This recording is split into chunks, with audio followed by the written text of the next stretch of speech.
And when I found out about this, I was absolutely livid because I realised that I'd been robbed and they'd taken more than half of my money. Hello and welcome back to another episode of My Journey to FIRE, which stands for Financial Independence and Retire Early.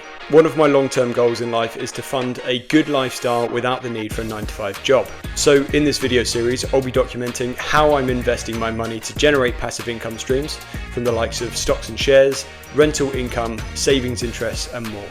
For the past 12 months, I've been super excited for July to roll around as I'm due a big, juicy payout from a fixed term savings account that expired this month. So if you want to see how I generate different streams of passive income and want to join me on my journey to FIRE, just hit subscribe. First up, let's take a look at the dividends I received this month in my stocks and shares ISA portfolio.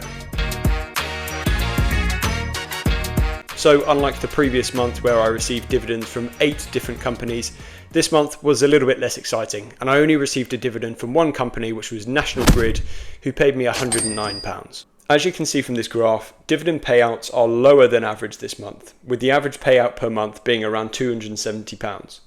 And this isn't because my stocks and shares have dropped in value.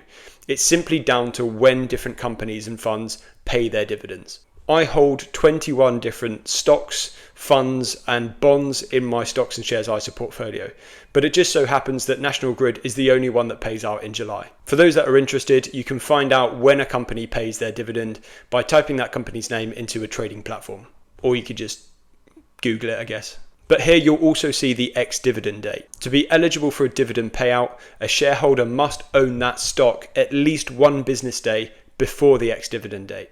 So with this little nugget of cash that I got from National Grid, this brings my total dividend payout this calendar year to around £1,900. One of the ways that I like to track my passive income progress is by comparing my dividend payouts to previous years. As you can see from the graph, my dividends have increased by an average of 43% per year when looking at dividends from January to July. So I can't be too unhappy about that.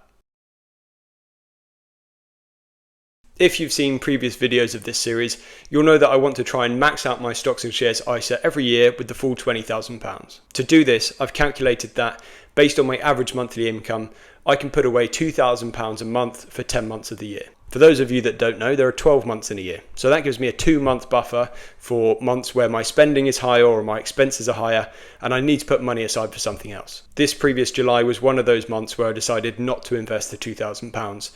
Largely because I had big personal expenses to pay for, things like booking holidays. So because I didn't invest any money, this meant that there was no money to invest to actually buy anything or do any sort of trading activity in my ISA this month. I did have the £109 dividend that National Grid paid out, but because my trading platform, which is AJ Bell, charges you for every trade that you make, whether that's a buy or a sell, I tend not to do the smaller transactions and wait until I've got a larger amount of money built up. So currently my stocks and shares ISA portfolio consists of the following stocks, funds and bonds. You can also see in this pie chart the relative weightings of each holding in my portfolio based on their value. And this is obviously just a snapshot of one day in July of the value of my stocks and shares portfolio, which isn't always the most accurate way to look at it. What I typically like to do is record the value of my stocks and shares ISA every Saturday when the markets are closed, write that number down and then average it across the month. So the average value of my stocks and shares ISA portfolio for July is pretty much exactly £100,000 at the moment. Compared to the average value of my stocks and shares ISA last month, which was around £99,000, this means that the value of the portfolio has gone up by about £1,000 in the last month. So not including the money that I've invested, the value of my stocks and shares ISA has gone up by about £8,800 or 11.34% since January. Considering the average annual return of a stocks and shares ISA has been 9.6% for the last 10 years, and I'm already at 11.34% in 7 months, I'm pretty chuffed with this progress. So in terms of property, I own a 2-bed, 1-bathroom flat in the East Midlands of the UK.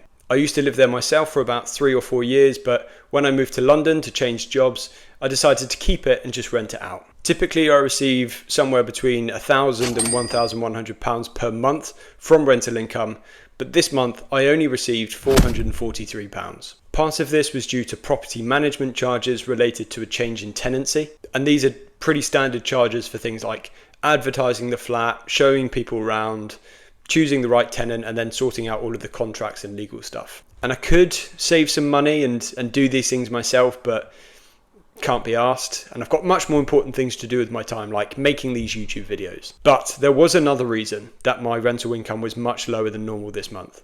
And when I found out about this, I was absolutely fucking livid because I realised that I'd been robbed and they'd taken more than half of my money. Essentially, the council in the local area issued all of the landlords with a mandatory selective licensing scheme. A selective license is something that landlords are forced to pay by law in order to rent out their property. Now, selective licensing was initially brought into the private rental sector to deal with issues like rogue landlords and poor housing conditions and antisocial behaviour.